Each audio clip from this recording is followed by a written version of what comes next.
Hi guys, I'm Matt Schlicht from Zapchain, and I'm here with Brian Gamido, CEO of Palarin. Thank you for being here. Glad to be here, Matt. So today we're going to be educating everybody about Bitcoin. It can be kind of a complicated and intimidating subject, but hopefully you can enlighten us. Yeah, I'll try. So tell us a little bit about Palarin. Yeah, sure thing. So Palarin is the best way to buy, sell, and use Bitcoin in the Philippines. Actually, Palarin is the Tagalog word for prosper, and the thinking is we want people to prosper through new financial tools and technologies vis-a-vis Bitcoin. So right now there's a huge need for financial tools. Just to throw out some stats, 75% of the people in the Philippines don't have bank accounts. Wow. 97% of the people don't have credit cards. So you can already see by those numbers that Bitcoin can really kind of revolutionize consumer finance within the country. That's huge. Yeah. So when did you learn about Bitcoin? Like, it's been around for like a little over 5 years now. Like, Yeah. Was it 5 years ago or? Yeah, so I would say like it was about 5 years ago. I think similar to a lot of people, they first heard about Bitcoin through their crazy tech friend, right? So in my case, I was on the golf course. My friend was telling me about this crazy thing called Bitcoin when we were, I don't know, on the ninth hole. And at the time, it just sounded it sounded like some kind of crazy, magic, shady money that was used for drugs and guns. So I kind of quickly dismissed that. But around 2012, 2013, it really entered or re-entered the psyche of me and also the people in general. So as the value of a Bitcoin was rising, it was in the news all throughout pretty much 2013. That's when I really started getting interested in it because obviously the media was interested. And from a technology perspective, I just started to grasp what it really meant. So like a lot of folks, again, I started reading the white paper from Satoshi, and that was the beginning of the rabbit hole, right? Once you dig deeper and deeper into the technology, you really start to understand some of the great impacts that it could have in the world. So the white paper is a pretty hardcore place to start, probably with Bitcoin. And by the way, for anyone that doesn't know yet, Satoshi Nakamoto, the guy that made the white paper, is also this person that created Bitcoin, and we have no idea who it is. Brian has been has known about Bitcoin for 5 years, so maybe Brian's actually Satoshi. Are you? Okay, we'll talk about it later, Matt. Okay. So did you find, like, you read the white paper, was it confusing? Like, was there something about Bitcoin that you didn't understand and kind of like got you angry enough to try to figure it out? Yeah, so I thought it was very confusing. I think the paper was written somewhat cryptically, I guess, but I think once I read more and more articles about it, once I really read about some of the people in the space that really boiled down what Bitcoin was, I had that realization that it was really profound and it would have a lot of impacts on the world. Like, for instance, the idea of it being a decentralized digital currency, not really tied to any one financial institution or government. I thought that concept alone was revolutionary and impactful to a lot of different countries. Also, the fact that it really solved one of the oldest cryptography problems known to man, like the double spend problem. I thought that was also very interesting and impactful. So for a lot of these people watching right now who are learning about Bitcoin, do you have any words of encouragement for them if they're like currently really frustrated? Yeah, it's definitely very frustrating to learn about in the onset, but I would say keep on reading a lot of the articles, a lot of the people eminent in the space. A lot of people have been pretty good about boiling down the concepts of Bitcoin, how it actually applies to people's everyday lives. And I think the more and more you read about it, the more you slowly get to understand not only the underlying technology, but a lot of the practical use cases. So, Forbes has written about it, Wall Street Journal has written about it. There's a lot of good content on Zapchain that people can read. CoinDesk, has a lot of good content. And the more and more you read about it, the more and more it becomes real. Right. That's what I would encourage folks to do. So, with a lot of people who have been working on Bitcoin companies for various amounts of time. Right. Some people started 4 years ago, and then maybe some of those companies don't exist now. But out of the companies that exist today, which ones do you think are innovating the most? Like, which innovative Bitcoin companies are you most excited about right now? Yeah, so I would say in terms of innovation, I think the bread and butter Bitcoin company is Coinbase. So I think they are definitely established here in the U.S. And as I understand or really observe their strategy, it sounds like they are trying to be cutting edge and making sure that they apply a lot of the latest and greatest techniques and innovations of Bitcoin. So I would say that they are, in terms of innovation, I think they're got their head in the direction in the right place. I don't know about one particular company, but one thing that excites me in terms of innovation is the whole idea of Bitcoin 2.0, so the concept of smart contracts. And for those of you that aren't as familiar with smart contracts, it's essentially storing information in blockchain type technology so that you have an immutable source for previous transactions. And boiling that further, what that means is maybe one practical use case is the transfer of title. So when I buy a property, I have to go down to the city office, make sure that whoever I'm buying the house from actually owns the house, and go through the long, painstaking, and paper-intensive process of actually transferring ownership.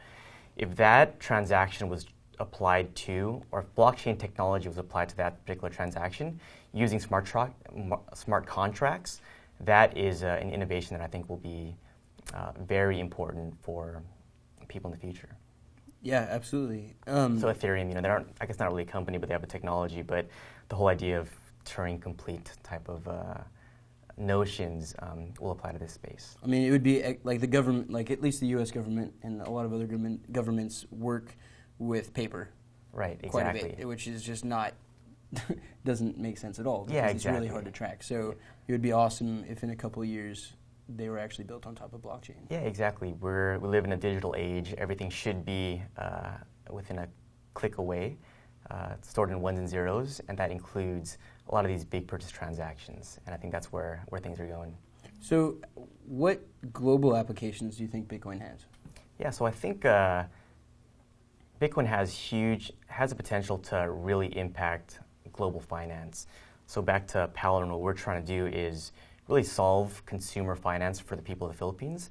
One big use case, just to give you a sense, is remittances. And just for some people that don't know, remittances are the act of transferring money or value from one place to the next. How that specifically applies to the Philippines is about $20 billion is sent to the Philippines every year. They have this concept in the Philippines of OFWs, and that means overseas Filipino workers. So in the Philippines, about a third of the population is underneath the poverty line. So that's a lot of folks. And how they define poverty in the Philippines is people living off less than $400 a year. So if you think about that, that's like, wow. That is $1 a day. So what happens is about 10 to 11 million actually leave the Philippines. And that means leaving their family, friends, parents to find better job opportunities abroad. So people come to the United States, people go to Singapore, people go to Canada with the sole purpose of, earning a decent wage so that their children can eat. And as I mentioned, on an annual basis, that is $20 billion going back to the country, representing about 10 to 11% of the country's GDP. So the magnitude for the Philippines in particular, it's huge. The use case that Bitcoin applies, or the use case that Bitcoin addresses is remittances, because right now the traditional way people remit money are through your companies like Western Union, MoneyGram, banks, which traditionally can be pretty expensive, anywhere from 4 to 10%, really depending on the amount of money you want to send.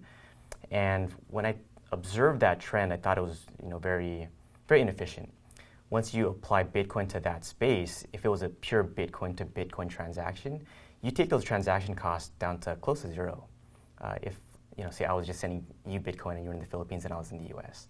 So I think that is one of the holy grail use cases of Bitcoin applied to international developing and emerging countries. Yeah, and I mean, it's super exciting that Bitcoin and technology could actually have an impact like that. And I think it's, maybe for a lot of people watching, they may have heard of Bitcoin and they think of it as, like you were saying on the golf course, it was Bitcoin's for guns, right. Bitcoin is for illegal drugs, right? It's magic internet money. Exactly. But what most people don't realize, but are maybe starting to, is that Bitcoin is actually this massive technology that can make people's lives better. Absolutely.